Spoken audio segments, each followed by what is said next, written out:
Ringside. And this is round one of a scheduled 9-rounder. McMorris didn't look directly in the eyes of McCallum as they were in center ring, but it looks like he's coming out in a fairly aggressive manner. I have never seen McMorris come out this strong in the first round. McMorris, we saw knock out Don Wilson with that picture-perfect right hand in West Palm Beach about 3 months ago. He knows now he's got the punching power. McCallum with a nice side kick, catching McMorris coming in. Looked as though he slipped off the border of the ring by sticking his foot back through the ropes too far. He landed that side kick on McMorris's chest, but he caught a right hand in exchange. As I said at the head, I think McMorris may have the advantage in the punching power. McCallum will throw some unorthodox karate kind of moves with his left hand on the way in. I think that right hand may have caught McCallum, and he just went completely out of the ring then. He was going down, and McMorris continued to hit him. He went through the ropes, landed on the concrete floor underneath a table. They're trying to see if he's all right now. Medical personnel are checking him over. He seems to be holding his head. He may have hit his head on the edge of the table as he went through. The referee is calling that a push. That's why he's not counting McCallum as you see him as he got close to the ropes. The referee felt that he was pushed through the ropes by McMorris.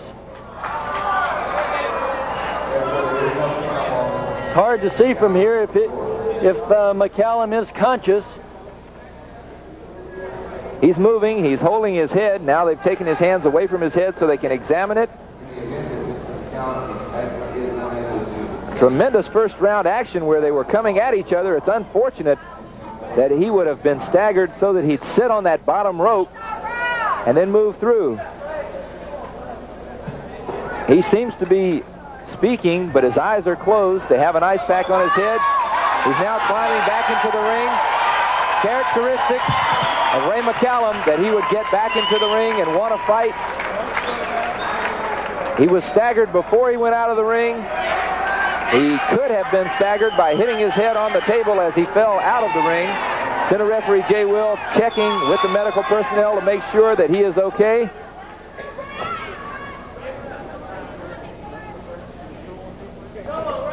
I believe they're going to give him the rest of this round and the 1 minute break to get his head back together. I'm not really sure. It's hard to see just what might have happened as he fell out of the ring. His head could have grazed the table. He could have landed on the floor there. Finish this round, Raymond. You only have a few seconds. Do you have the smelling salts? Yeah. Give it to him right now. Referee instructed him to give him the smelling salts in order to help clear his head in order to this out here, please. Finish the round. Let's take a look at what happened that caused Ray McCallum to go out of the ring. He was staggered by that right hand. He's holding on here. You can see that he was trying to keep from going down by holding on. Another left hand landed. That right missed. He's giving a 1-point foul. There's the push. Foul.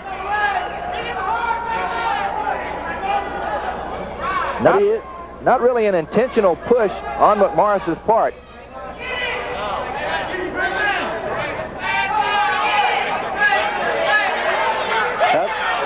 About 40 seconds remaining in this first round. McMorris going to take advantage of what he thinks is that advantage. And McCallum almost going through the ropes again. Referee stopping him before he was able to go through the rope. Another right hand lands. McMorris definitely in control now. McCallum is about to go down. He's staggered.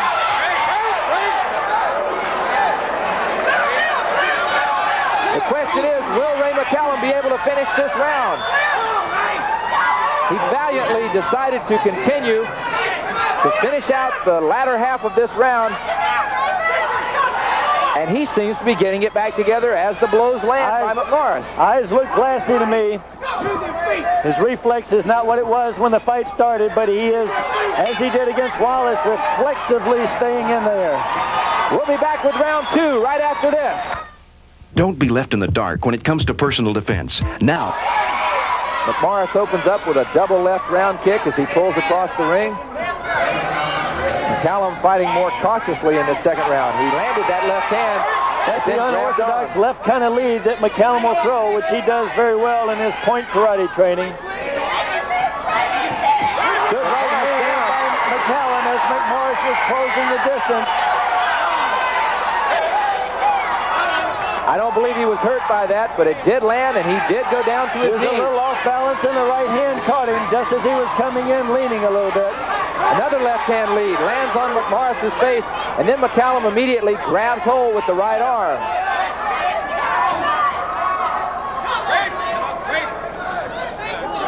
Glen McMorris in black, the United States champion, defending his championship against a very, very determined Ray McCallum. There's that left hand again. McCallum racking up points with a left hand lead in this second round. He's catching McMorris with it straight in, too. Solid. It's a move you wouldn't ordinarily expect to see if two men were boxing. There's a right hand by McMorris, and again shoving McCallum back into the ropes. Nice exchange. Strong body shot inside, followed by a left round kick by McCallum. I am tremendously impressed by Ray McCallum. Blood coming out of the mouth of McCallum. McMorris is hurt. He's hurt. 10 seconds left in the round, and McMorris is hurt. McCallum chasing him across the ring, turning him in his own corner. The fight is over. The fight is over, and the new United States middleweight champion in a second round knockout is Raymond McCallum. McMorris was out on his feet. His eyes are glassy. He was in his own corner, being held up by the corner pads as McCallum pounded him senseless, and referee J.T. Will stepped in to stop the fight. Here we see the action that started it. A right hand followed by a barrage of punches by McCallum. McCallum at this point was already glassy-eyed, and when McMorris landed those bombs in the corner, it was all she wrote. He was not defending himself. Everything that McCallum threw was landing, and the referee right there, as you see it, stepped in, pulls out a bloody-faced McCallum. The aggressive, fearless style of Ray McCallum captured for him the U.S. title. And in coming weeks, we'll see him take on Bill Superfoot.